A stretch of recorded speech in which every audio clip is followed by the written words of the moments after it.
Hello and welcome to Blah Blah Comics, Blah Blah Curse Words. I'm Derek, I'm Colby. and we are again talking comics sometimes. Yes, but I want to say thank you because we actually got a lot of. I don't know why I didn't tell you this. We got a lot of positive reaction to the Miller versus Moore thing. That's fantastic. We haven't received any emails yet, and we're still asking if there's anything you want to hear on the next Comic Collision. Please send us an email to blahblahpodcast@gmail.com. But I'm glad to hear we got some good feedback. Where are we getting that good feedback? Mostly right now Reddit, what they seem to want is Moore versus Morrison, which makes sense. Absolutely, and something I think we would spend a lot of time on. Yeah, that one I think will happen eventually. But yeah, send emails with anything else too, because that is one I'll say. If you want that will more than likely happen, and right. that's going to be a big one. But we want some more that not so obvious ones. I know we've talked about a few, so we'll hopefully get on that. But this week, we've talked a lot about movie stuff, movies, Frank Miller, Alan Moore, a lot of comics this week. Yes, you should start on that because you've read more comics this week than I have. Okay. Well, I picked up my main ones that I've read this week, only ones that I gave a lot of attention to, Secret Six, Gotham Academy, and Angela, I just said Asgard Assassin, Alliteration. So, yes. Secret Six, you said you read a little bit of it. Yeah, I read like the first 3 or 4 pages. I was intrigued. The art kind of threw me. It's a little scratchy for my taste. A little bit, I will say that. It had some really good character expression, Yep. And I love that it basically starts out with Catman being a badass. Yeah, it definitely sets up Catman as a badass throughout the whole thing, but keeps a very broken badass. And it's so fun to be reading Secret Six again. For anyone who didn't read Secret Six, that the original Gail Simone run was amazing. Anyone who hadn't read it, I would say go pick it up. I think Omnibus is coming out pretty soon. I believe so, and then also I'm pretty sure it's available on Comixology. So if you do digital comics, it should be a steal. Yes, and it is. Secret Six is some of the best character work I've seen in years. At least the first run, and this run too. Not a ton happened in this issue, but it does set up the characters pretty well. And the character I'm actually most interested in seeing where they go with is the new ventriloquist. Is it the female ventriloquist, Aldini? Okay. And that's why I'm interested to see, because I think, as everyone knows, her introduction was very unneeded, let's say the very least. So I'm looking forward to seeing where Gail Simone can take that character, because she took some very odd characters before and made them work, so I have faith that she can do that again. And it's a series I'm looking forward to because of how fun the last time it was. I'm looking forward to a very fun ride with this. Absolutely. It was a solid book before. There's no reason to believe it can't be a solid book again. I was really impressed that it had that really slick cardstock cover and just generally very high production values for a $2.99 book, which was really impressive. Gotham Academy 3 did the same thing this week. It is $2.99, has the super nice cover and the overall great art and stuff. But yeah, I love seeing that DC is putting as much quality into their $2.99 books as their $3.99 and $4.99 books. Right, which is definitely something you cannot say about Marvel. Their $2.99 books, the covers are so thin you can actually see the first page of the comic through them. Well, speaking of, as I just said too, Gotham Academy 3, I'm still loving this series. I know you haven't been anywhere near as excited. We've talked about it a lot. You're just glad a book like that exists. Right. And I'm loving this book a lot. I'm glad to hear it. It's still really fun. It still has that very lighthearted, with darkness brooding behind it, feeling throughout it. The artwork is still incredible and unique. And the story's still fun. So I won't say a ton about that because, since you're not reading it, and I think people should go out and pick it up. Go pick it up. It's support a book that is different, basically. Right, exactly. Especially in the Bat universe. Yes. Actually, I want to tangent off of that. A couple of books that came out last week. I read Arkham Manor #2, and I did read Gotham by Midnight. Oh, nice. What did you think of Gotham by Midnight? Oh, I am not a Ben Templesmith fan. I don't like his artwork. It works for the book. Yeah. And I think I may have been spoiled lately, but a lot of the first issues that have been coming out recently have been smartly done in ones. Yes. And that issue ending on a cliffhanger actually kind of caught me off guard a little bit. I was kind of expecting a bit more closure. I will say, though, the ending was such a surprise and so spectacular. I am very excited to see where the book goes next, even though the art isn't to my particular taste. Something we've talked about before is that Ray Fox kind of needed to be on a darker supernatural Batman title, which is, and he landed it. We talked about this before. What is weird to me, I don't know if you'll agree, this has more of a Hellblazer feel than his Constantine run. At least, which I haven't actually read his Constantine run, but it does have very much that supernatural, something bad is happening in the DC universe, and these are the guys that are equipped to handle it feel that you got from a lot of the earlier, like Jamie Delano Hellblazer. Definitely. So, yeah, absolutely. But yeah, overall, I've been surprised with the amount of promotion and just quality of work of these almost indie Bat books. Right. I have to say, I think I'm done with Arkham Manor after 2 issues. It's for all the fun and spontaneity and uniqueness of a Gotham by Midnight or a Gotham Academy. I feel like Arkham Manor is very much just another Bat title. See, that's disappointing because out of the run, I haven't given that one a fair chance yet, but that's what I've heard because Gotham Academy I've really loved. Gotham by Midnight I liked a lot. Even the new Batgirl and to an extent Catwoman and a few other ones like that are just kind of in the Bat universe but not pertaining a lot to the Bat anymore. They've all kind of hit it out of the park, so it is disappointing. But from what I've heard, Arkham Manor for being a book that's not supposed to rely on Batman is relying a ton on Batman. It really is, and that's what disappoints me so much. The first, probably 2/3 of the first issue was just the setup and getting the Wayne Manor transformed into Arkham Manor and the doctors and everything, and that was great. And then something happened, and Batman decided he needed to go undercover.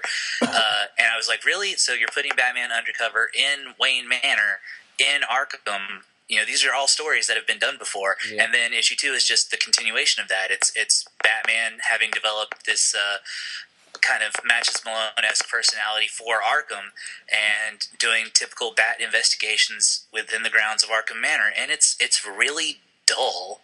It's uninspired. The art is very good. I will give it up, and I'm afraid, I know Gary Dugan's writing it. I'm afraid I am completely blanking on the artist. If you'll give me a second, actually, I'm sitting at my computer. I can probably look it up. It is just such a shame, though, because of that. Making distracting noises. I'm sorry? I was just saying, it is really such a shame, too, because it is coming out with so many strong hitters in that same vein that it's really is weird to me that it would follow that kind of style where it was one of the later ones to come out, one of the later ones announced, where I'm sure the creative behind it saw what the other people were at least talking about doing. Right. And Gary Dugan has been, really knocking it out of the park, from what I understand, on Deadpool. I mean, he's really turned into somebody who's doing some great stuff. Art by Sean Crystal. Okay. Sean Crystal's the artist on Arkham Manor, and I really think he's really doing some spectacular work. But Dugan, I kind of feel like almost he is such a Batman fan, and he is so excited to be writing a Batman title of any type that you could have handed him any book in the Bat universe, and Batman would play heavier into it than you would have thought because he wants to write Batman. And on the one hand, I can't blame the guy. He's fairly new to comics. He's being handed a book starring probably the most popular character in comic books at the moment. I can't say I wouldn't do the same thing if I'd been handed this assignment, but it wasn't what I was expecting from a book like Arkham Manor, and I'm disappointed. Yeah, I mean, to put it side by side, like Gotham by Midnight, Batman is in it for one scene, basically. Gotham Academy, in 3 issues, he's been... Bruce Wayne was in the first issue, and Batman has made a small, like he's in one panel for one scene. So that's how much Batman's affected those books. So to have Batman as the main person basically again is just a fun choice for the writer, I'm sure, but for the fans, not so much. Just go to Detective or Batman and Robin or any of the millions of Bat books that he is the main star of. Exactly. To steal a title from an old Batman comic, you really feel the shadow of the Bat over Gotham by Midnight. Yes. More than anything, and I really appreciated that about the book. Gotham Academy is the same way. You know that Batman exists in this world, but he is not the main figure. Right. Although speaking of Batman, we may as well jump into it. You said you read the new. I haven't read the new Eternal yet, but I read the newest before. I haven't read this week's, but I read last week's and the week before. What did you think of last week's? Because last week was the big Hush showdown. Once again, I did like it because I can't talk. In traditional Hush fashion, it didn't come down to a simple fist fight. So I of course loved that, and I kind of like the twist ending of the whole Batman just going. Why do you want to be me? You can't be me. You can't be me, and finding out that no one wants to be him right now. Right. That was really solid. It's a week old. I think we can actually press the spoiler button on that one. The cover by I think it was Raphael Albuquerque, I believe. Amazing, and I loved how it was Hush in the batsuit, slightly off centered.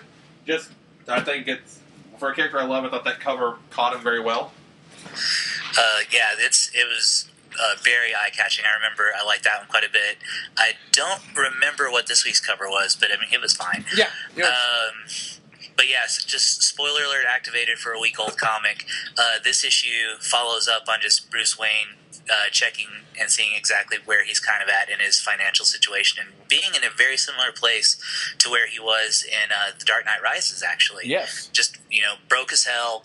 Lucius actually makes a joke. He says something to the tune of, I would ask you to pay for coffee, but on paper, I'm worth about 8 times more than you, so let me go ahead and pick this one up. And then there's actually some really, really interesting development with Jason Bard, the new commissioner, and Vicky Vale, who have been really great, interesting supporting characters throughout Batman Eternal.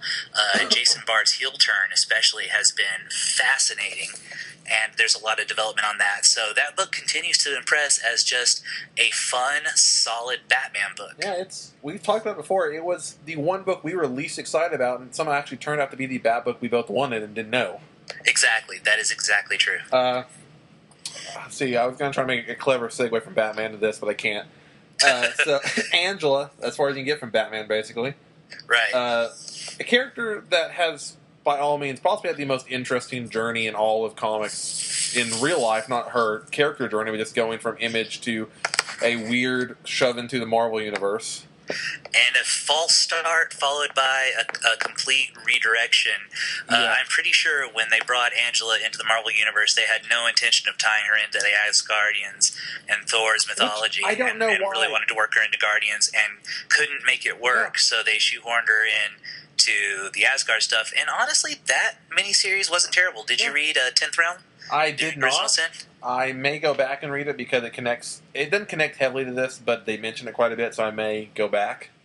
It's worth a read. If you can pick it up on Comixology or pick up a cheap trade, it's worth your time. It was Al Ewing and Jason Aaron, who are 2 of my favorite writers currently working, so they really brought their A game, I thought.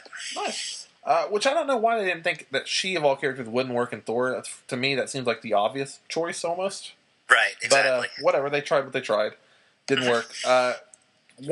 This issue, the art is gorgeous. Crap, I need to give this dude some credit because it was freaking awesome.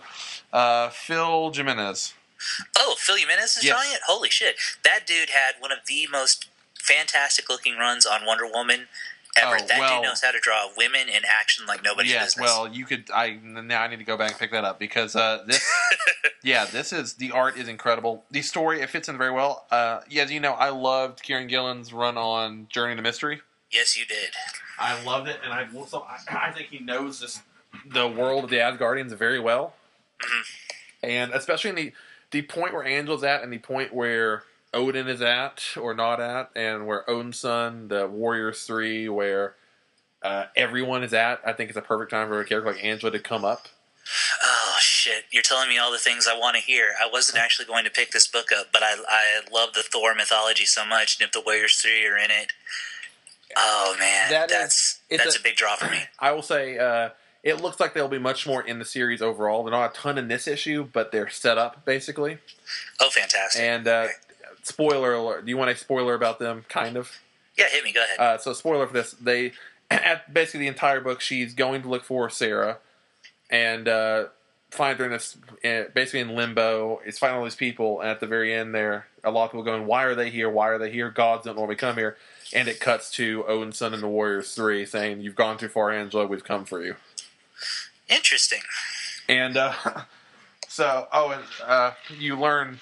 I don't know. I didn't read the pre-series. So in the series 4, did it show Angela stealing or what she stole? I think I remember it showing her stealing, but it doesn't show what she stole. Okay, then I won't spoil that. So okay. that seemed like a reveal, but I wasn't sure. Right. Yeah. But it's an interesting. I think it will be a cool seed to see where it goes. I enjoyed this way more than I thought it would. I picked it up just because, like, I've made it clear, I'm loving this kind of renaissance of strong female characters in the lead and being used very well. Mm-hmm. So I wanted to see if this was done that way, and it is. And so it's another book for that. And like I said, the art is gorgeous. The story starts off kind of muddled, but ends up very well. And I think this could be a very defining character role for her if it continues this way. Well, that's really interesting. I actually run pretty hot and cold on Gillen. I was not a fan of his X-Men stuff. I feel like he didn't really get a hold of the characters in a way that I personally liked. But then on the other side of that, I'm pretty sure I've described Wiccan the Divine on this podcast as basically the second coming of Sandman. Yep. So I was almost going to give it a shot based on Kieran Gillen alone, but I think you've convinced me. I think I need to pick up the first issue. If you want Wiccan Divine as Sandman's second coming, it's him with not Sandman, but with a gaming character. Right, that's true. Yeah. So that's cool, and it's so odd to still have to see, like, at the bottom of every Angela thing, Angela created by Todd McFarlane and Neil Gaiman, just to see that name constantly in a current day Marvel issue. Right. It's just weird for some reason. Those are actually the only major ones I picked up this week. I will probably go back and pick it up. I know you picked it up, and we'll talk probably for a little bit this Thanos versus Hulk. Yes, I was very excited to pick up Thanos versus Hulk. As we've discussed several times on here, I'm sure to the ad nauseum, I am a huge, huge fan of Thanos, especially when Jim Starlin is playing a role in it.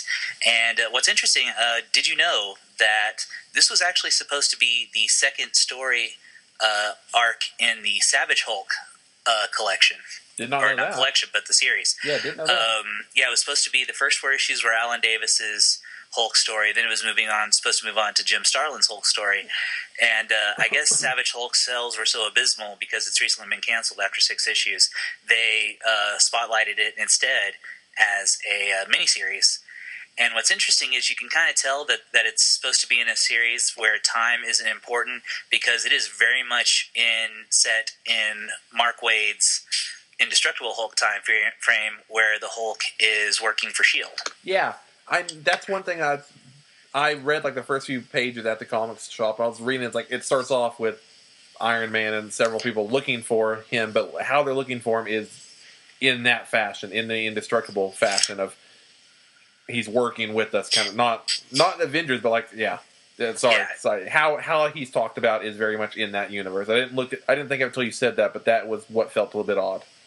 Right, yeah, it's definitely kind of disconnected from time, and again, since it was supposed to be featured in a Hulk-centric series, Thanos is most definitely the guest star or the quote-unquote team-up character for the series, so he's not featured nearly as heavily as one would probably think a character like Thanos would be featured.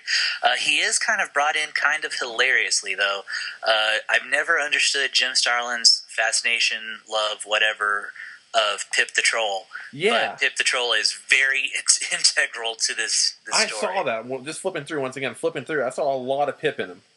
Yeah, and he's a lot of fun. He's having a lot of fun in the book, and he brings a lot of levity to what could be a very dour comic. And I think that's why, because Thanos, and this is something we'll talk about in a second, when Thanos is the proper character, even when he's not the homicidal maniac that he's shown in, say, A God Up There Listening or in the most recent Infinity crossover, he's still a very thoughtful, quiet, and again, dour character. So you kind of need a fellow Infinity Watch member like Pip the Troll to come in and kind of lighten things up and make it more of a crossover style story.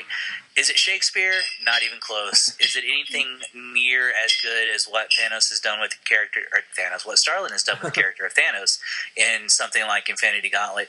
Nowhere near. But I had fun. I enjoyed it.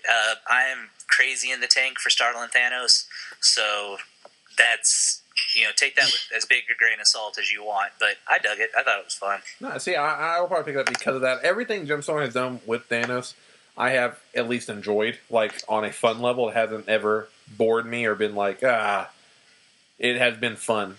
Yeah. And I think that's a pretty good segue to, you and I have wanted to talk forever about Thanos Infinity Revelation, yes. And I finally remembered to buy the damn book recently, finally, so I have read it, and we can talk about it. I am glad. It's taken... I have now not read it in several months, but I want to hear what you thought, because I remember liking it quite a bit. It's kind of fantastic. You can still tell that there was a miniseries in, I want to say 2002, maybe 2004, called Infinity Abyss, where Jim Starlin stated quite clearly that if it was a Thanos not written by Jim Starlin, that it was one of Thanos' failed attempts at cloning himself. So basically, any out of Starlin continuity Thanos was not the real Thanos. And he kind of picked up that thread again too with Infinity Revelation. Thanos makes an offhand comment about, I seem to have been obsessed with Earth for some reason. Yeah, and it was a beautiful poke, just a not so subtle poke at recent Thanos appearances. Yes, God, it's right there. I'm gonna have to pick it up and look through. It's been a while, but yeah, I loved how it was the old Thanos so much, and he did not care about Infinity crossovers or anything. It was his Thanos he was bringing in. Mm-hmm. I do definitely remember that. And my favorite thing about it, I loved how sweet of a story it got to be towards the end. Honestly, yeah, it was really a story about two people, not necessarily friends, but two people who have shared so much shit together that, it was kind of a once more into the breach. Yes, very much so. And then the meta commentary even on that of, these two people that have been through so much and that are going through so much and that cause such grandiose cosmic changes, and yet so very little changes at the end of it. Another not too subtle poke at Marvel's cycle of events where everything changes except by the end of it it's just the illusion of change, and exactly.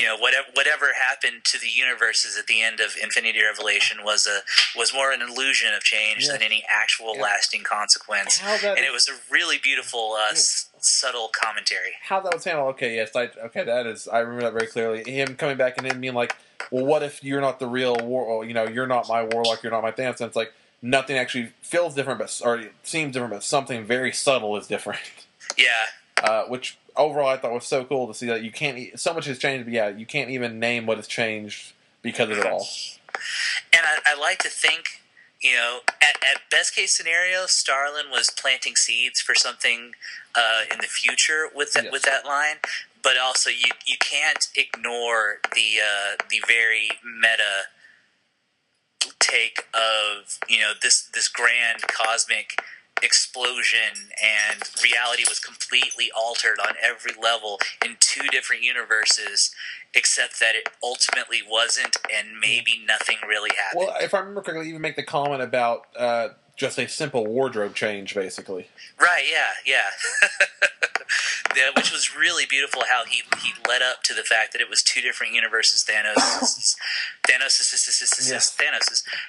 and two different universes, Warlocks, and how that's subtly played throughout the book until it builds to the climax there in the room. Yeah. Just everything about that comic was so much fun, and very much Starlin bringing Thanos back to the character that he's supposed to be. Yeah. And that was one of the books I read in one sitting. It was a quick, fun read that had some actual, like you said, it was fun and quick, but actually had some heavy stuff to talk about and to think about. It wasn't just fluff. There was actually something behind it all. Right. It wasn't a Pax Americana where you're still sitting there hours later chewing on it, but Yeah. there was enough meat on the bone that after I finished reading it, there was still something to pick apart to think about. I forget. Okay, I'm gonna have to, because I remember I love the ending with Thanos and Death. It was very, very nice and sweet to see those two loving. Yes. Because that has been my favorite love story, probably in the Marvel universe. Honestly, is the whole their love story of together always and never at the same time, but ultimately they are very well made for each other. Right. Well, my friend Sam has often said, and I think it's the best way to put it, Thanos' goal in life is to take death to prom. Yeah. That is what he wants more than anything in the world. And, to see her return that level of affection was very sweet. It was. So nice. Well, you know what? We talk about Jim Starlin. Are there any, before we jump to this, because I was going to make a big segue, are there any other comics this week you want to talk about quickly? Or those are the ones that I've actually managed to pick up and read. I'd actually forgotten that I'd read the Batman stuff from last week, but I'm glad we got a chance to chat about those. Well, now, the big one for me was I love that Starlin's getting a chance to play with Thanos again. It is, especially after Infinity and Got Up There and Rising and all these like big storylines by big creators. It is cool to see his actual creator come back and be allowed to play with him again. And to once again in a very I guess Morrisonian type of way, or even better, in a Claremontian type of way, be like, yeah, all that other shit and doesn't count. My shit's the shit that counts. Very much. Well, while speaking about very prolific and giant famous old writers, we have to jump into Frank Miller this week. Yes. It was an announcement, 2 days ago? I mean, it's been very, very recent. It started off with some rumblings and rumors, and then Frank Miller came out and pretty much said it was true that he wants to do a third Dark Knight, possibly with Scott Snyder. And there's been several names attached, but I see Scott Snyder and Brian Azzarello seem to be the two big names that kept on being connected to this project, possibly. For writers, for artists, am I wrong in thinking that Frank Quietly's name came up? I've heard a lot, but I don't know what was rumor and what was actually like for sure. Yeah, I've heard Frank Quietly. I've also heard who was it? Crap, I've heard several people go along talk about it. But the story that makes I definitely think this will happen. The biggest reason being we had before Watchmen a few years ago. We're still doing Sandman Overture despite delays, and it only makes sense that if DC is going to touch those two, they go back, and especially Frank Miller wants to, that they will go back and do their other big book and have a third Dark Knight come out. Well, I do think it's interesting, though, because there is, recently fan opinion has kind of turned more in favor of Dark Knight Strikes Again. But I don't know if you remember when Strikes Again was originally hitting shelves, it took a shitstorm of shit. Yep. It was completely mocked by the press, mocked by fans. It was knocked around, and it took 10 years before people even started looking at it as, maybe not the sequel that everyone was expecting, but the sequel that Frank Miller wanted to do. As we were talking about on our last podcast, it's basically a parody of his own work, and that nobody understood that for almost a decade. And why I think it's really interesting, the coolest thing about it, if it is someone like Snyder, someone that is very, very heavily influenced by Dark Knight Returns and that Batman specifically, right? It would be kind of a fitting ending to a trilogy that was groundbreaking, parodied itself, and now to see how it affected the later on generations. That's true. I am curious as to what their take will be when the middle story is such a divergent tone from the initial. If you've got Azzarello and you just said his name, Snyder, on the book, it definitely feels like it'll be more reverent than Strikes Again was. Well, please go ahead. What I've heard, several of the articles that I read said that they seem to want to focus it on Carrie Kelly growing up and her who she becomes later on after Batman's getting to a point where he actually cannot do much at all, and she would kind of have to take the mantle. I would be totally down for that, actually. I think Carrie Kelly is a character that definitely needs more time and growth, for sure. So I'd be totally down with that.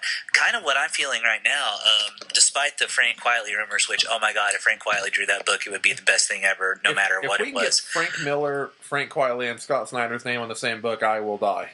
Yeah, you'll at least have a heart attack. I'll have to drive up to where you live and restart your heart. The only thing that would happen if somehow Morrison and Way made their name in there too, that would probably actually cost.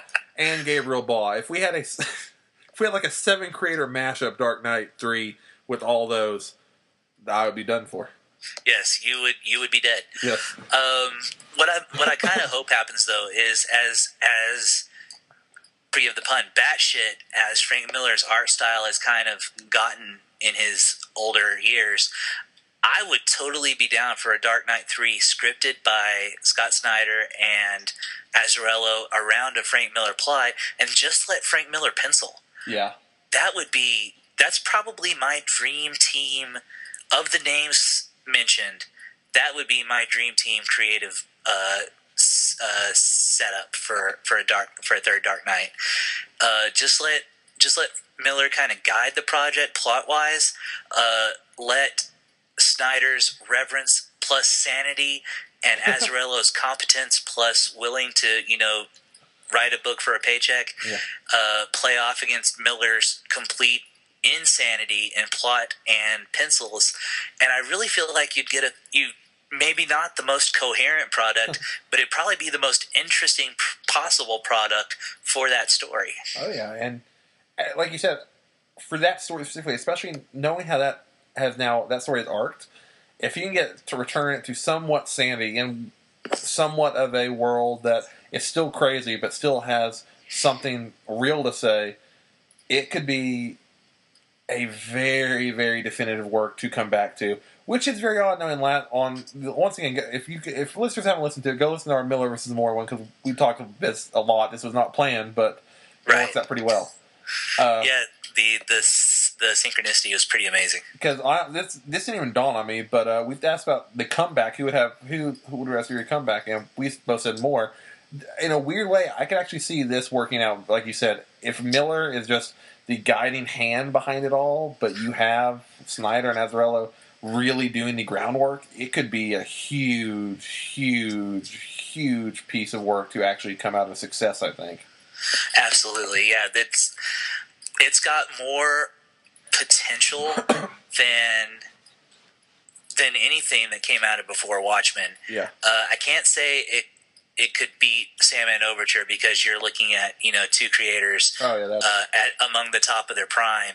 But I mean, it might match the potential of Sandman Overture. The thing is, Sandman Overture, we haven't finished it, so I may be speaking prematurely. But as good as everyone expected Overture to be, I don't think anyone expected it to be as good as it is. No. And again, the key factor in both these is that you have creators behind it, where before Watchmen didn't have the original creators behind it, really.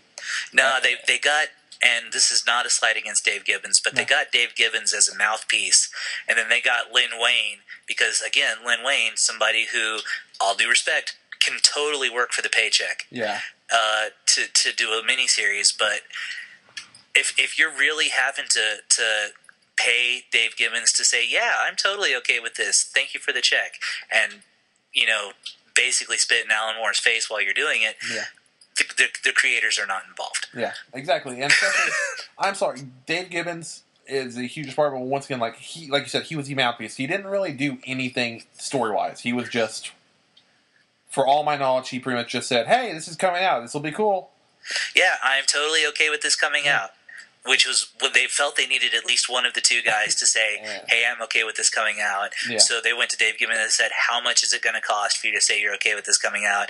And again, that's not a slight against the dude, because he's not getting a lot of work these days. Comics is a harsh business, and if you're an older gentleman in comics, sometimes it's okay to say what you need to say for the paycheck. So no slight against Dave Gibbons for I'm not going to say selling out. No slight against Dave Gibbons for saying what he needed to say, but he was not behind that project. Yeah, getting paid to give his blessing and getting paid to in a weird way, for his biggest work to live on, I can see how that's an easy thing to be convinced of, saying, hey, this is my biggest work, at least it'll live on in a new light. It'll bring more light, if anything, to my original work. Right, exactly. So Good on him. Weird tangent. If you guys haven't read Secret Service, which the movie The Kingsman coming out is based on, Dave Gibbons did the art for that with Mark Miller on script. It's a surprisingly damn good comic. So if you like Dave Gibbons, if you want to support Dave Gibbons as a creator, the Secret Service trade is available now, and it's pretty fantastic. End segue. Yeah. That's not a bad segue. It's a good one because, speaking of movies, a lot of movie news. Yeah, crazy movie news. I've been so excited to talk about this with you, actually. We may as well jump into the biggest news, which is Suicide Squad released their entire cast, including Jared Leto as Joker. Yeah, honestly, though, for me, my first reaction wasn't Jared Leto. It was Will Smith as Deathstroke. My first thought was, holy shit, they're throwing a lot of star power behind that. My second thought was, wait, Will Smith's not nearly as big a star as he used to be. Well, this is what's weird. Will Smith seems to be the most controversial character casting-wise, which is very odd, knowing that Joker's kind of somehow... I think Jared Leto's Joker could be amazing. I think that will be cool, but it's just weird that I haven't seen a big outcry or outlash against Jared Leto. It's been all against Will Smith. Well, the thing was, they've rumored Jared Leto for a while as Joker, and I think all the acrimony and vitriol against Jared Leto's Joker kind of drained away a few months ago when they first rumored it. I think they leaked that specifically so all the Ben Affleck haters could come out and be against this too, so that when they announce the whole cast, it's kind of taken as go by now. One thing I did say, my only thing wrong with the Joker is I just hope he's not actually on the team. Right. Well, did you watch Assault on Arkham? No, but I've heard that's what this seems like it'll be loosely based on. I can believe it, and it's very much that idea of the Joker's there because they had to get into Arkham, and you can't do a story with Harley Quinn breaking into Arkham without touching on the Joker implications of their relationship. So I highly, highly, highly doubt the Joker is going to be a functional member of the Suicide Squad. He's going to be a side character that will get future exposure. That's what my biggest hope is, of course, because the biggest rumor, of course, right now is that Joker has existed in this new universe for a while, and that he'll be mentioned probably in Batman vs Superman, but it'll be his first appearance in Suicide Squad, and then that'll lead into whenever the solo Batman film or Justice League film, and then he'll be a bigger part in those. But right, exactly. That's what I'm hoping for, and that's what I think will be cool. I think it's fine casting. I think knowing how much that dude gets in the character, how much he cares about art, and how much it's hard to give him some new movies. Why he took like a 6 year acting break because he didn't want to do acting anymore. He was doing just wanted to direct and do music, and then came back for Dallas Buyers Club because of the script. And I don't think he would accept a movie that he didn't think the script was doing justice to the characters. Yeah, I can definitely get behind that. He's an interesting actor. One of my favorite all-time tweets, I wish I could remember the person who tweeted it because it was hilarious, but was that Jared Leto is this generation's Jim Morrison, someone who absolutely, passionately, 100% with all of their being believes that they are artists and they have something to contribute to the creative process, and they couldn't be more wrong. But yeah, I can see some, but I do like him, and I think he'll be cool. Yeah, I thought he was great in Fight Club, and he was really solid. That was him. He was the lead actor in Requiem for a Dream, right? Yes.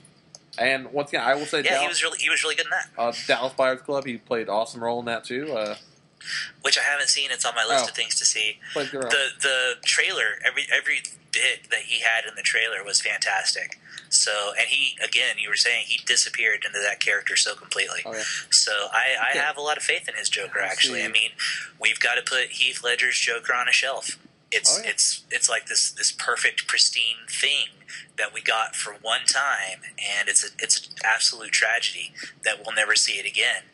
But it's there's Mark Hamill's Joker, there's Jack Nicholson's Joker, there's Frank Cesar Romero's Joker, there's Heath Ledger's Joker. Each one of them is a special, awesome, fantastic thing. But we've got to move on, and I'm okay with it. I am too, and like knowing that they picked someone that, like you said, no. If you look at those roles we just named, not only are they incredibly varied, but each one he's almost unrecognizable from the movie before it. Right, exactly. He gets so entirely true. Yes, he gets so into character that he becomes that character, which is for someone like the Joker. That's why Heath Ledger's character works so well. That's why people like that get there, because they get so into, sadly, they get into his head, which is also, of course, rumored Heath Ledger, a lot of stuff. So hopefully he doesn't get that far. But anyway, yeah. So yeah, and then we talked about Will Smith's Deadshot. Yeah, so what's the big controversy? Is it because he's black? Because if it's because he's black, I'm going to be really pissed off. Everything I've heard is not black. It is just because of his... I have to agree. It's more because of his recent movies and kind of where his acting's gone recently. He's definitely not the biggest movie star in the world, which is what he once was. He's not who he was, but I kind of feel like this is his Travolta in Pulp Fiction. This is going to be him trying to come back and show the world what he can do again. Yeah. I really feel like he wouldn't do a movie like this if he didn't think it would, it's the right role for him to come back with. Because, what was the last thing he did? Was it After Earth? It was either After Earth or Men in Black 3. I'm pretty sure. Oh, it was Men in Black 3. You're right. Well, okay, Men in Black 3.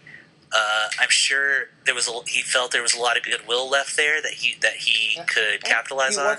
And I'm sounding really cynical while I'm talking about this, and I don't mean to say that he is a cynical person, but Men in Black 3 felt like there was some goodwill to tap.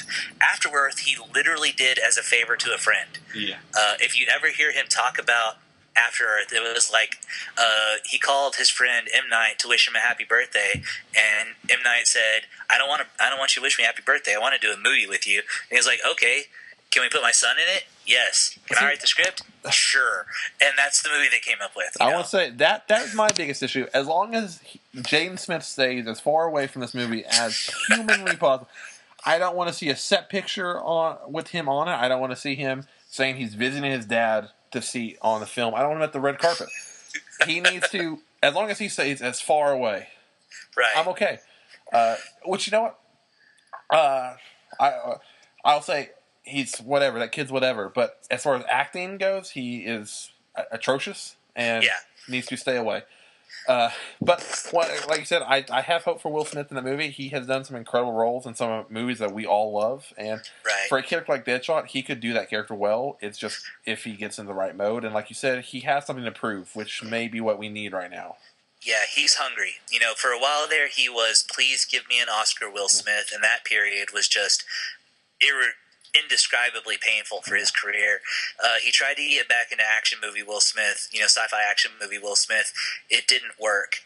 This to me feels like a Hail Mary pass, both for him and for DC. But I really feel like instead of, I feel like I said, I feel like this is his John Travolta. I feel like this is him really hungry and wanting to do something special versus the Vanity Project or the Goodwill Project that were After Earth and Men in Black 3.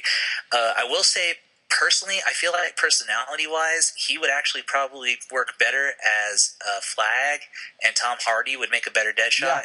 Yeah, I am so interested to see how they play those roles. That is also a lot of complaint I've heard, is that a lot of people are believing that exact quote, that Tom Hardy and Will Smith are playing the wrong characters because they should be playing the reverse characters.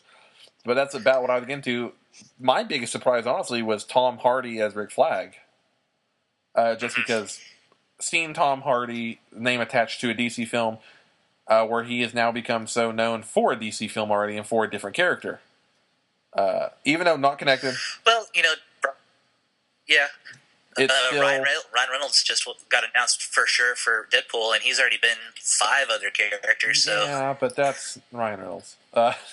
He was in 5 other characters in 5 bad movies. Yes. Well, he did that one movie where he was Jeff Bridges' imaginary friend. That was really fantastic. God, the name escapes me. R.I.P.D. No, that was awful. Yeah. He played Jeff Bridges' friend. Yes, he did. Maybe thinking Jeff Daniels. Jeff Daniels' friend. Jeff Daniels' imaginary friend, and then Emma Stone's in there, and it's a really clever movie, and I'm Didn't see it, probably. completely blanking on the name. Yeah. Anyway, so... Yeah, Tom Hardy as Rick Flag. Tom Hardy, I like him. I think he can do... Once again, he gets into the character's mind, so... We'll see how that goes. I think he's going to be a lot of fun as Flag. I do. I suspect. Then Margaret Robbie as Harley Quinn. Don't know a ton about her. No, she did some work in GTA. She looks like Harley Quinn, so that's a plus. Yeah, she's got the visual down, so I'm fine with it. The other two, Jay Courtney as Boomerang and Cara Delvin, can't say her name, as Enchantress. She's like a fairly new one, isn't she? I believe so. I don't... Even the Enchantress character and her, don't know a ton about them. Yeah, she's... I mean, I know nothing about her, so I can't speak to it. I'm not a huge fan of Jai Courtney. Just watched the Terminator Genesis trailer literally about 30 minutes before we started recording, and yeah, that did nothing to change my mind. I loved Dawn of the Planet of the Apes, with the exception of all of the humans, so he made no impact on me there. And I kind of love Boomerang, and I'm kind of mad because this, like, fucking last week's Arrow episode introduced the Arrow version of Boomerang, the Arrow Flash CW version of Boomerang. Did you watch the crossover? I watched the first episode. I haven't watched the Arrow episode. I watched the Flash episode. A lot of Boomerang in that episode. Yes, that's what I wanted. And you know, I really am disappointed in DC for being so much, you know, this TV universe is this universe, the movie universe is this universe, and never the twain shall meet. Yeah. And that's kind of, you know, just because Agents of S.H.I.E.L.D. isn't doing very well doesn't mean that you guys need to completely separate your universes. I mean, this movie is the biggest final nail in that coffin ever, because it is so many characters that have debuted in Arrow. Yeah. And, it is odd because we're already at that point of I can see this being confusing for people very quickly. Right. Which it is, and then recently WB officially announcing that Batman and Superman are off limits for Arrow and Flash, which even though they mentioned Wayne Enterprises on Flash, which wouldn't be so bad if Arrow didn't make Batman references or have Batman characters in it constantly. Right, exactly. And Flash is similar. Which it makes me disappointed because I have you seen the trailer for next week's Arrow? No, I haven't. I know that he's fighting Ra's al Ghul, though. He is fighting Ra's al Ghul, shirtless with swords on top of a mountain. Which, one, as a completely heterosexual straight man who has a giant crush on Stephen Amell, yes. Two, that is so totally Batman's Ra's al Ghul, you know, first meeting comic. Yeah. That kind of hurts my heart a little bit. And that's one thing about this crossover. I love this crossover. I thought it was really good. I didn't like, and this is to the show and DC's discredit both, is that they made it feel so much, and he have quotes like this was almost a lesser Batman versus Superman. That's true. I can definitely understand they had one line on the second episode. It was like, finally, you know, aren't you curious who's better, who would win in a fight? It's like, you know what? I wish you wouldn't have said that, because no, I don't know a ton of people that wanted that fight, to be honest. Yeah, that's true. Yep. And then also, the one thing that kind of disappointed me was, and like I said, I've only watched the first episode. I've only watched the Flash part. But, you know, Diggle's slack-jawed, almost disbelief at Barry's super speed. This dude has lived in the Arrow universe for 3 years. He has seen crazy shit go down. Yeah. He saw Mirakuru do so much to Roy Harper, among others. But this guy runs fast, and all of a sudden he can't fucking handle it. It just felt like, you know, they couldn't figure out what to do with Dig in that episode, so they made him the slack-jawed yokel to make Barry's powers seem more impressive. But I will say 2 Arrows credit the Arrow, because, of course, of Cisco getting involved in the second half. Arrow is slowly becoming more and more Green Arrow. Yes, it's kind of amazing because I think we've mentioned this before. Arrow has the story progression that it feels like they were trying to do with Man of Steel and its sequels, in that it started out with a much darker vigilante character who was slowly building his way towards heroism. Yes. And actually, I kind of thought that was another thing that didn't work about the crossover was, you know, they actively, all the police people that Barry is involved with, Lieutenant West and all those guys, were very loudly talking about how the vigilante straight up murdered dudes, like, all the time. And by the end of the episode, he is like, you know what? You're totally a serial killer, but you're okay in my book. Yeah. Really? That's like, that's how you want to handle this? Yeah, it's weird because he starts off the episode that exact statement reversed, where it's like, oh, so what about all the people he killed? That's just off the books now because he's good now? And then at the end of the episode, he agrees to that entirely. Where in that episode, he doesn't do anything to stop a ton of people. Where I'll say these episodes were reversed. I know you haven't seen this one yet, but in this Arrow episode, he saves so much more people than he saves in that episode. Had that been reversed, I could see why he would believe it. Yeah. It was, as much as I love these shows, I feel like at least the Flash episode of the crossover was kind of a mess. Yeah, like, it's fun, and it's entertaining, and it's enjoyable, but at the same time, it does have its faults. Yeah, that was an episode, and this happens occasionally with both shows. That was an episode where the overwhelming charisma of the leads kind of made up for the general shidiness of the plot. Yeah. And when those shows have good episodes, they're among the best starting over. Yeah, it's talking problems. Talking, it works. When those two shows are good, they're among the best television you can find today. But when they're bad, you've really got to rely on the charm and charisma of the lead characters and their relationships with the supporting characters. And unfortunately, at least for the first part of the crossover, you really had to rely on the charm of the characters. Very much so. Which is, it shows a lot for the characters, at least casting-wise. But yeah, if it would have been a better plot and better thought out, it would have been incredible, amazing, instead of just a pretty good episode. Right, exactly. Now, having said that, like 2 episodes ago, they totally hinted that Grodd was actually going to show up on Flash, and I couldn't be more excited. I'm still incredibly intrigued to see how that plays out. Fingers crossed, we'll see, but that's so crazy to me. Mid-season finale is next week for both shows, which is weird because Flash kind of just had a, break episode not that long ago. Yeah, I can't remember. I saw an article that said that explained why the Flash had to take a week-long break. I didn't read it though, but yeah, it's just it is kind of a semi-erratic schedule. Yes.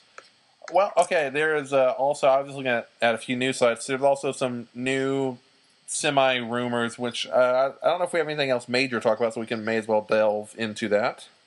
Quick question. Yes. Have you watched the Terminator Genesis trailer? I have not. Okay. Do you know the plot of Genesis?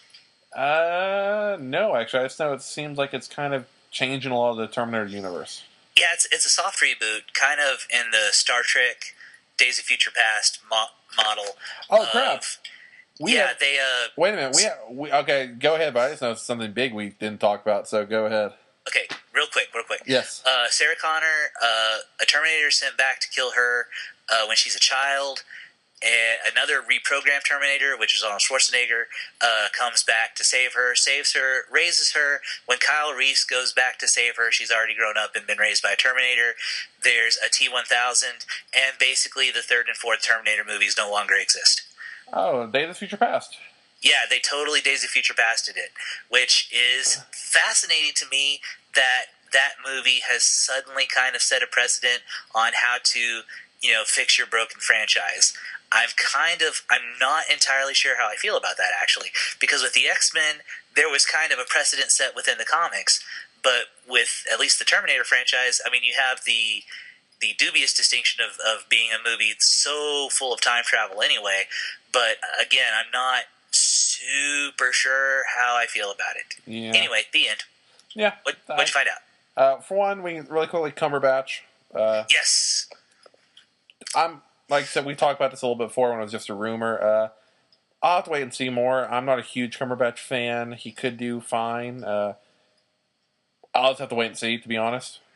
I'm just glad they got a big name attached to the character because he's a character I adore, and I want him to have the name recognition. I do wonder if this is in some way Marvel reacting to DC for the rumors for the past, or their casting for the past year, and rumors have all been A-list or B-list or pretty big named actors for the past while.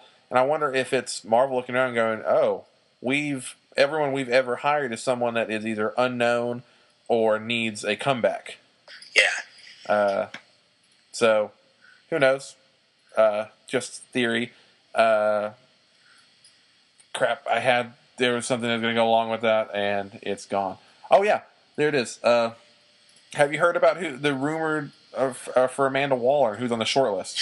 Yes. And they're apparently their number one choice by all accounts is Oprah Winfrey, which is really fascinating. That is a world we live in now.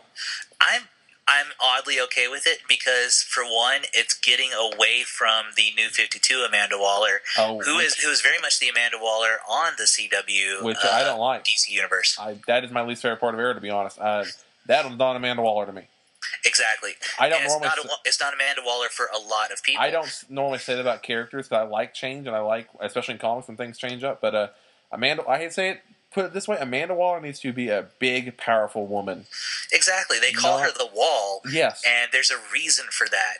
And there's a reason that character works the way she is. When she was originally created by John Ostrander for the original Suicide Squad comic, that was who she needed to be. That's the kind of personality you needed to control something like the Task Force X. Very quick tangent on that, too.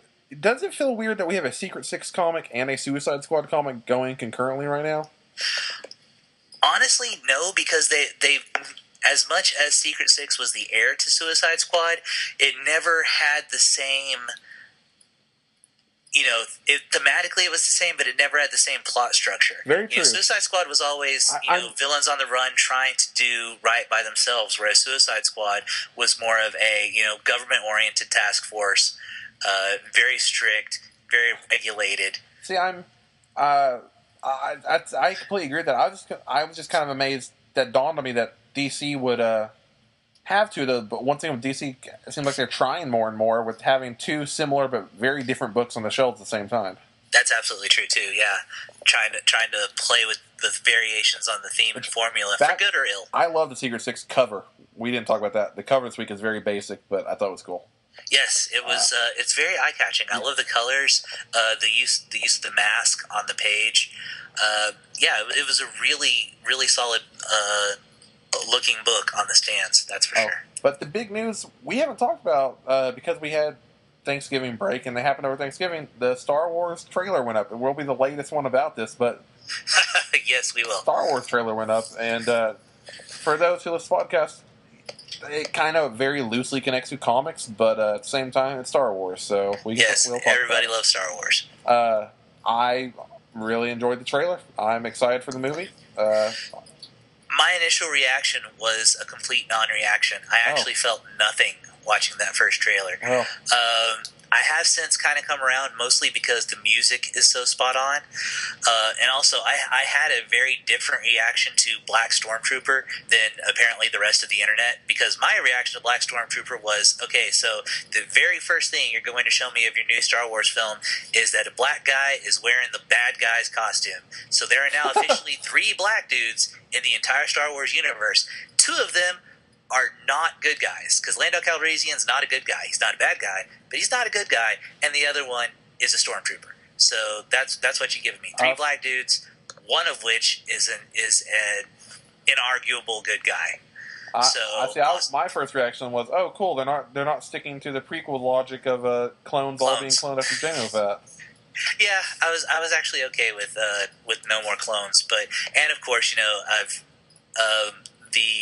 the Stormtrooper character is actually a turncoat and is joining the Rebel Alliance and is actually going to be a good guy, and apparently is the protagonist of the film, which is really fantastic. I love that. I know you quite called that one wrong. Yeah. I will say I enjoyed it once again seeing Star Wars, but seeing the mixture of practical and CG effects. I know some people it's a huge deal, some people it's not a deal at all, but I think it definitely makes this Star Wars look more like the older ones in the best way, where it looks a lot more tangible.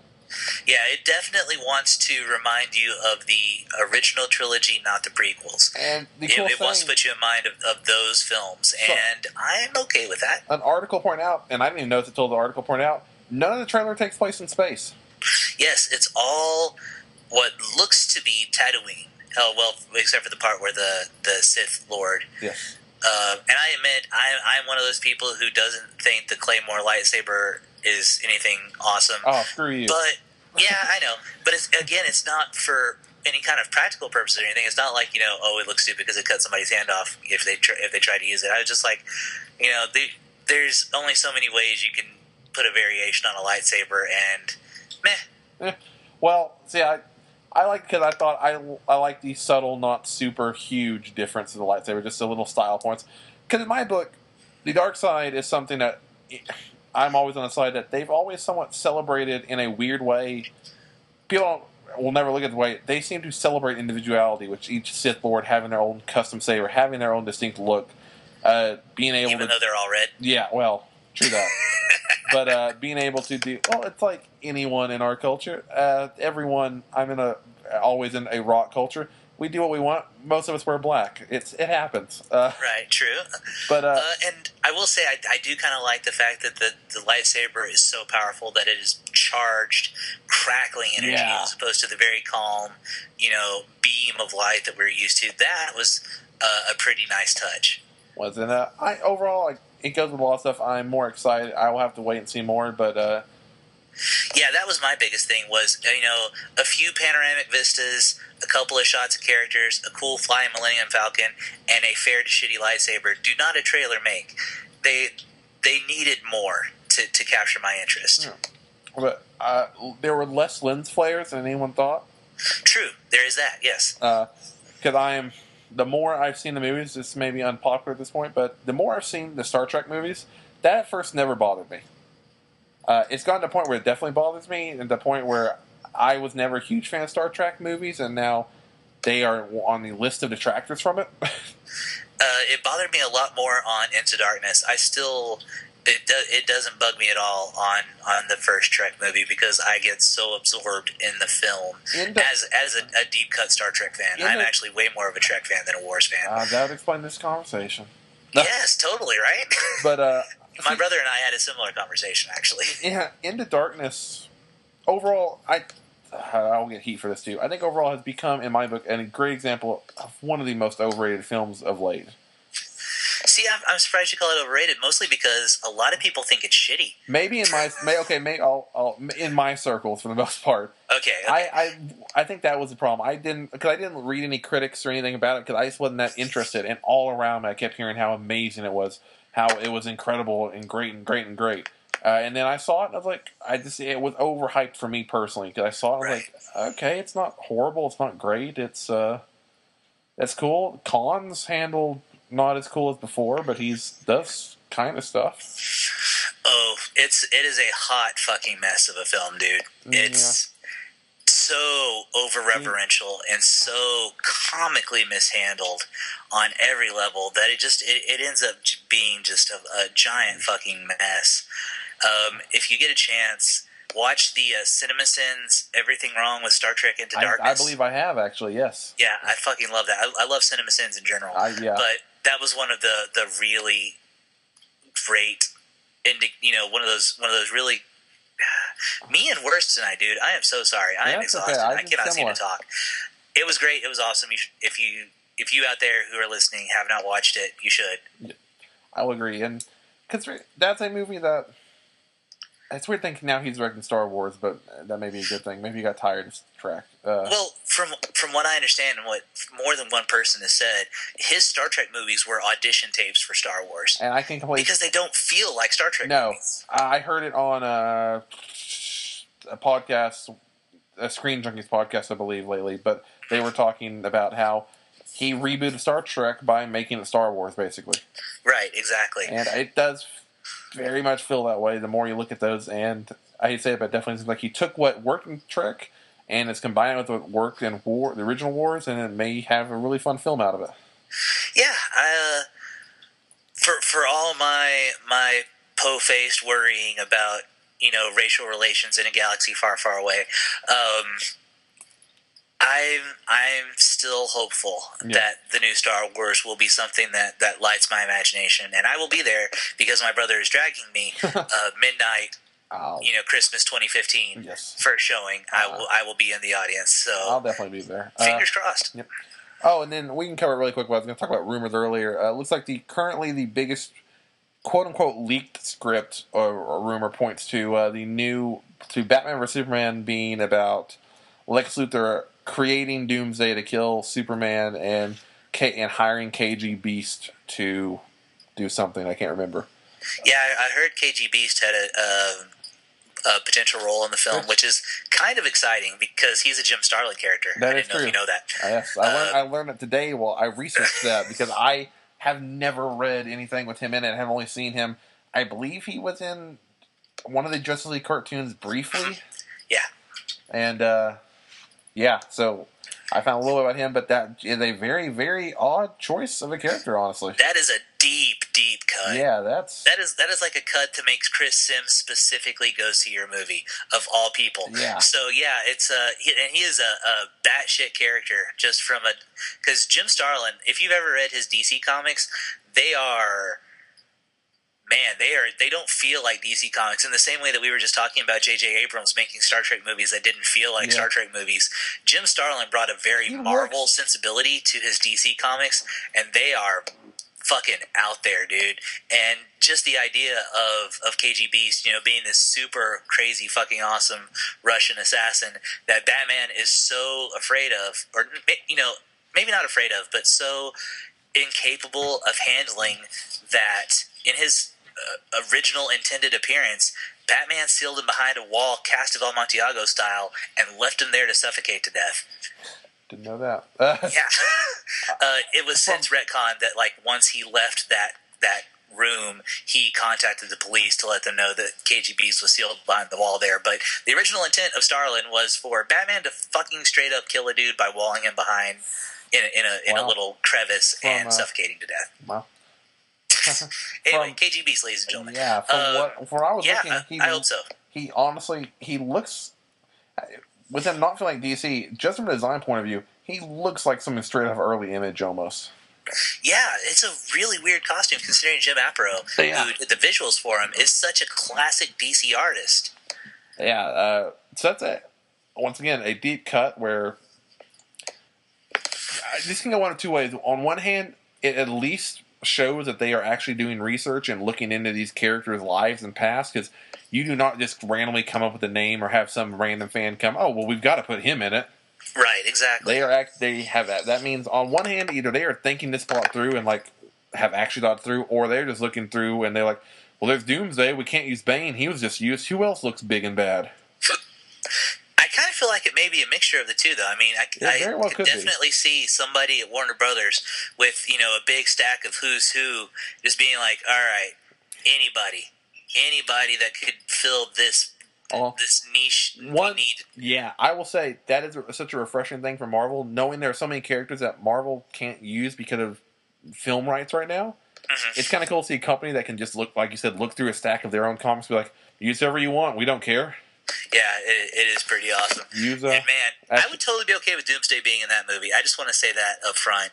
As one note and one dimensional and piss offy as a character like that can be, man, I was fucking 12 years old when Doomsday killed Superman. I am totally okay with seeing that in a movie. Why it makes sense to me is if from the rumors, if it's true that it is Batman basically showing Superman that, hey, you don't have to kill, it would be the ultimate test that Doomsday comes up, and it would show a lot if Superman defeats Doomsday, and while Doomsday is destroying the city, if Superman saves the city, saves civilians from this monster that Lex created, while he's blaming Superman for being the monster, and once again, if they change comics history, which I'd be fine with in this case, if he beats him without killing if he can defeat Doomsday without killing Doomsday, which would completely be the reverse of him killing Zod. Right, exactly. Which would, in a weird mathematical equation, would almost equal out in the comic universe. Right. It would balance in a way that me personally, I don't think I would be okay with that balance, but it would balance out among fandom, I think, a little bit better. I think it would heal some of those wounds, I guess. True. Then again, you get the old excuse of, the one character he can kill, he doesn't. Right, there's that too. Yeah. So... so... who knows? Once again, it's rumors, and it could be whatever. And then the biggest rumor being Lex Luthor will appear in the Suicide Squad movie, and there are a lot of rumors. For one, knowing they're trying their best and they've stayed doing a connected universe, there's no doubt in my mind that Jesse Eisenberg will, if this movie goes over well, or even if it doesn't, he'll probably appear in that film. Right. Yeah. They're trying to do a connected universe. If they're setting Joker up the way everyone thinks they are, if they're doing that, it would make sense. Well, you've got to have an Injustice gang eventually. I mean, that's what the Justice League is for. Is you got to have their opposite number, just like you eventually. I don't know. They're zeroing in so hard on Thanos. I kind of don't know if they could build a Masters of Evil for the Avengers. But man, that would have been a neat place to take it. No, I don't. They are focusing so much on Thanos, and sadly, they're getting into the hero versus hero stuff, which could be cool for a while, but just like in comics. And I will say this as a foreshadowing warning for any Just Movies fan, as both of us who have known where this leads, don't get overexcited about heroes versus heroes, because it goes down the gutter quickly. The fatigue sets in so quickly. Yes. When villains start, like, you can go back to our earlier podcast. We were so happy with Forever Evil because the bad guys were the bad guys. Yeah. And the heroes were not the villains.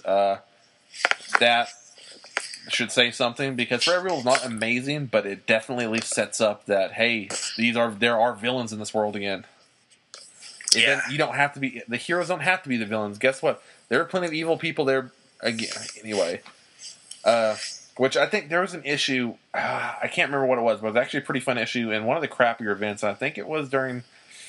I can't remember. It was an issue all about what the villains were doing while the heroes were fighting each other, and it was basically villains saving people because the heroes were creating chaos. I cannot remember what issue that was, but it was a really fun spin-off issue in some series. I vaguely remember that, but I may be remembering you telling me about it. I want to say it was like one of the crap I can think of the cover now. Darn it. Whatever. That has completely gone. If someone can email us, that'd be cool. That would be super cool. Loveblindpodcast@gmail.com. Crap. That is going to bug me, and I don't want to look through all my comics, but I may have to. Yeah, that's a really great issue of something. And Runaways actually dealt with that in a different way. Was it the Young Avengers Runaways crossover from Civil War? Maybe. I don't know. I'm going to go look now.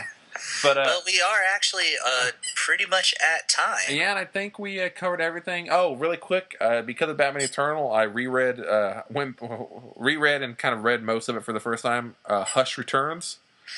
What'd you think? Don't read it.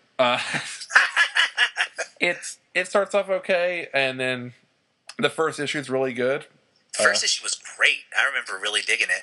Then it goes in that weird territory where he has to team up with Prometheus, but when he meets Prometheus, he's getting the crap beat out of him by Arrow and almost dying. And the whole time thinking, hey, why are you teaming up with someone that's about to die? This is going to be your ace in the hole. And that ended up being the fake Prometheus because reasons. And I just remember the first issue. He just beat the shit out of the Riddler, and that was really great. The first issue was him beating up the Riddler, and then the tell half of that, and the second issue was him living like a serial killer in the woods, basically, and some Cajun people finding him and him just wiping them out and going back. And it was this really, really fun start to a Hush story, which that is why I went back and read it, because I remember those first issues being really fun. I was looking at my bookshelf and going, I don't know if I ever finished that. And then I remembered why I never finished it. Right. And then it goes into the Talia comes in, and Poison Ivy has this poison, and it just gets it's that 2005-ish problem of DC where it got so convoluted and tied together that I was like, I don't have every issue of every Bat book that came out in 2005, and I feel like I need that to have any idea what's going on. Yeah, absolutely. The trade back I have, it goes Gotham Knights 55 to 60, I think. And then the next issue is 66 because he wasn't a part of that till then, and in the issue 66 at the tail end makes no sense because it's Prometheus once again about to die, and Hush having to be forced to save him because Talia needs him because Prometheus found the key to life, which is a super powerful thing, which I've never seen in DC before, but tells him every secret ever and gives him every powerful thing, but for some reason he's not as good as he should be because he has that. So yeah, that was. Oh, that just sounds like a mess. The first few issues are really good, and then it goes off the rails quickly. Yeah, that's I couldn't explain it. It goes this really weird territory because Hush, I think he could be fun in that kind of world, but he doesn't play well with the other villains of Gotham, and sometimes it works out very well, like the Riddler stuff. But when you are forcing him to interact in that world, he does feel like the outcast in an odd way because he's. I've said it. I think it's my belief and most belief for Hush. He's not an enemy of Batman. He's an enemy of Bruce Wayne. He could give a crap about Batman. Right. It just happens that Batman is Bruce Wayne on his side. He's still mad about he's still mad at Bruce because something happened when they were both 7 and 8. And a little bit past. He doesn't care about that. That's what I always loved with the character. So when you start mixing him into like, oh, you have to help Talia find the key to life that Prometheus has because or else she'll kill you because you release Poison Ivy's gas, and it's like, hey, this is just a dude that wants to cut Batman's face off and kind of wear it. Yeah. Yes, very few writers, I think, know what to actually do with Hush. Even Paul Dini kind of fumbled around with his Hush stuff. That's why I think I've really appreciated him so much in Eternal because they kind of got back to the core of the character, which was fuck you, Bruce Wayne. Exactly. That's what the character works well, and that's like a lot of people don't like Heart of Hush. Like speaking of Paul Dini, Hush. The one thing I did like about it is once again he didn't really care about Batman, Catwoman as much as he found out that Catwoman was the one woman that Batman loved, and so connecting the dots had to do something about her. Right. Anyway, that little tangent ran over time. It's cool. We're slightly longer than we usually go, but I think we've covered everything we wanted to hit on this week's podcast, so we're good. Yes, I believe so. So, we've mentioned it a couple of times throughout the podcast, mentioning it final time. If you want to email us to let us know if you have any particular comics collision that you would like to hear us talk about, or if you want us to shut the hell up about something, blah blah podcast at gmail.com. You can talk to me personally at Voodoo Ben on Twitter. Or me at Hellhound F5. Excellent. And we will see you guys probably next week for more comics and movie news talk. Yeah, I don't know if there's any amazing comics about next week I can think of. Bitch Planet, new Kelly Sue DeConnick book. Nice. We will probably talk about that because I can't think of anything else. Because is Multiversity next week or week after? I think it's week after. I think so too. So we're sparing you guys Grant Morrison talk yet another week. Yeah, well, he'll be mentioned, I'm sure. Oh, I'm sure. Yeah.